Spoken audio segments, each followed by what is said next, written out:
샬롬. 오늘도 성경 일독 여행 두 번째 코스, 우리 왕을 찾아서 말씀 묵상에 함께 하시는 성도 여러분, 주님 이름으로 환영합니다. 찬송가 288장 예수를 나의 구주 삼고 함께 찬송하겠습니다.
오늘 읽을 곳은 사무엘하 1장에서 4장까지입니다.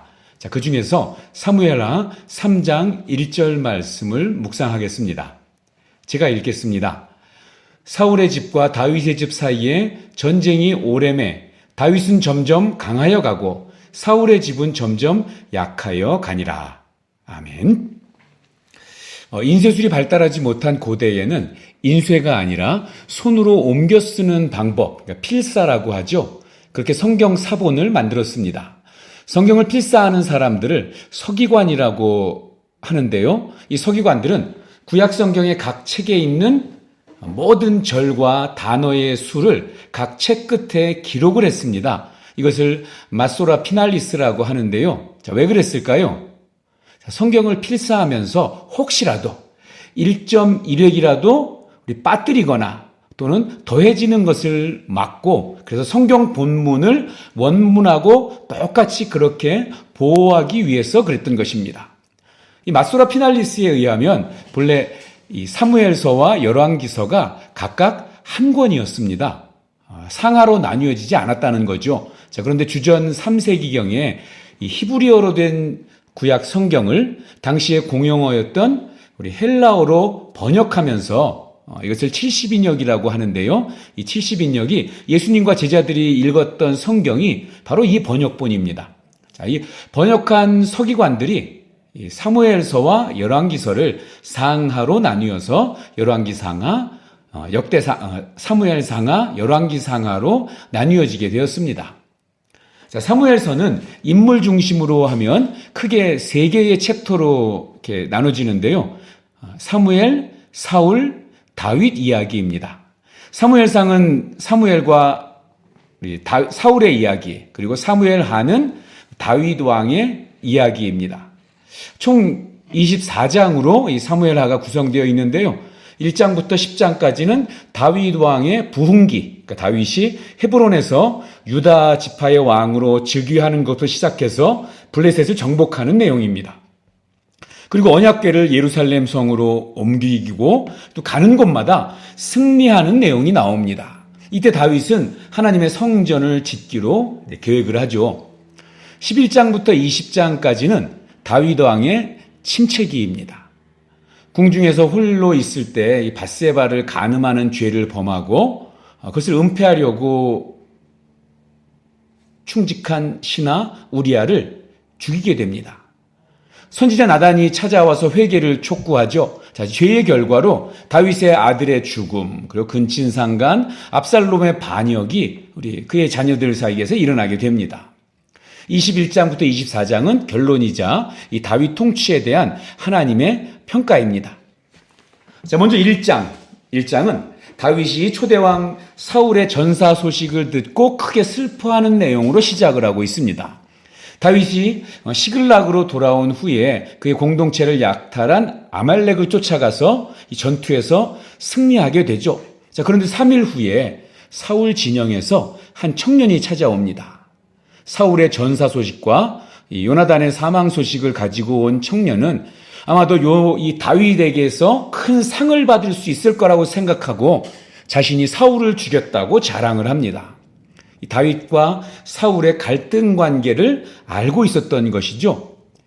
하지만 다윗은 비록 자신을 죽이려고 혈안이었던 사울이지만 하나님의 기름 부음을 받으셨던 자라고 생각을 해서 사울과 그의 아들이자 다윗의 절친 요나단의 죽음을 진심으로 슬퍼합니다.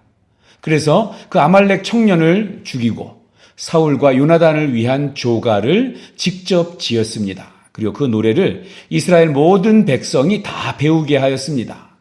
개인의 감정을 넘어서서 국민장으로 애도했던 것입니다. 17절, 18절입니다. 다윗이 이 슬픈 노래로 사울과 그의 아들 요나단을 조상하고 명령하여 그것을 유다 족속에게 가르치라 하였으니 곧 활노래라. 야살의 책에 기록되었으되. 활의 노래라고 이름을 붙인 이 시는 히브리 시들 가운데 문학적으로 아주 뛰어나다는 평가를 받고 있습니다. 이런 이름을 붙인 것은 아마도 요나단이 활을 사용하는 용사였기에 이 활을 제목으로 삼은 것 같습니다. 2장은 내비게이션의 하나님을 찾는 장면으로 시작을 합니다. 1절을 보면 다윗이 여호와께 여쭈어 아뢰되 내가 유대 한 성읍으로 올라가리이까 여호와께서 이르시되 올라가라. 다윗이 이르되 어디로 가리이까 이르시되 헤브론으로 갈지니라. 이 앞뒤 상황을 알지 못하면 아니 어떻게 하나님한테 이렇게 시시콜콜 이 방향으로 갈까요? 저 방향으로 갈까요? 이런 것까지 묻고 행동하냐 이렇게 생각할 수도 있지만 좀 더 깊이 묵상하면 지금 다윗에게는 기회가 찾아온 것이거든요. 앞장의 내용은 블레셋과의 전투에서 사울 왕과 그의 상속자인 요나단이 죽은 것입니다. 이스라엘이 패했습니다. 국가적으로 지금 위기 상황입니다. 혼란스럽습니다. 이때 누가 필요합니까? 영웅이 나서야 되죠. 자, 다윗이 사무엘을 통해서 기름 부음을 이미 받았기 때문에 백성들 앞에 내가 바로 하나님이 세우신 다음 왕이다 라고 당당하게 나서서 국가의 위기를 수습해야 될, 그래서 백성들에게 인정받을 그러한 타이밍이죠. 하지만 다윗은 잠잠히 하나님의 뜻을 기다립니다. 1절 첫 문장 여호와께 여쭈어 아뢰되, 다윗은 하나님보다 앞장서 가지 않습니다. 하나님보다 서두르지 않았습니다. 세상적인 관점에서 내게 이익이 될 만한 타이밍을, 그 기회를 잡으려고 누리지 않습니다. 바로 이런 자세가 하나님 보시기에 하나님 마음에 합한 자의 모습이었던 것이죠. 세상 속에 기회주의자가 아니라 철저하게 하나님 뜻에 순종하는 그런 신본주의자였던 것입니다. 자, 하나님의 뜻대로 다윗이 헤브론에서 유다의 왕으로 즉위하자 사울의 군대 장관이었던 아브넬은 사울의 아들 이스보셋을 이스라엘의 왕으로 옹립하고 마치 허수아비처럼 세우고 다윗과 대치하기 시작합니다. 유다 지파는 다윗을, 그리고 나머지 11지파는 이스보셋을 왕으로 따릅니다. 자, 이제 기브온 못을 사이에 두고 다윗의 군대와 이스보셋의 군대 사이에 치열한 접전이 벌어지게 됩니다. 이 전투는 마침내 다윗 군대의 승리로 마무리되기는 하지만요. 자, 그 과정에서 요압의 아우 아사헬이 이스보셋의 군대 장관 아브넬에게 죽는 그런 불상사가 발생을 합니다. 자, 이 사건으로 인해서 양측의 2인자라고 할 수 있는 요압과 아브넬이 정말 철천지 원수 사이가 되어버립니다. 자, 3장의 시작은 다윗 집안과 사울 집안의 오랜 전쟁이 지속되는 동안 이 사울 가문이 점점 몰락해가고 반면에 다윗의 집은 점점 강성하여졌다라고 말하고 있습니다.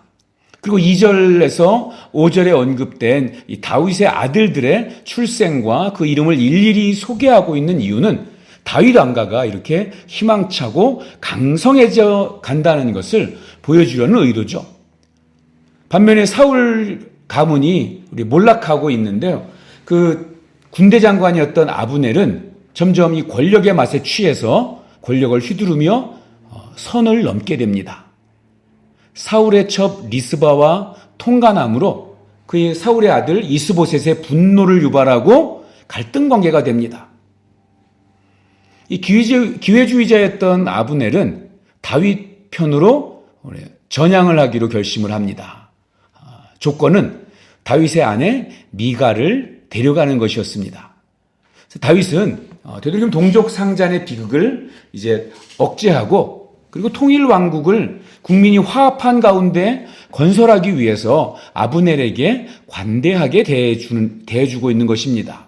그리고 약속대로 아브넬을 살리고 그에게 권력을 주려고 그렇게 하고 있었습니다. 하지만 죽은 동생의 복수를 엿보는 요압에 의해서 아브넬이 살해되고 맙니다.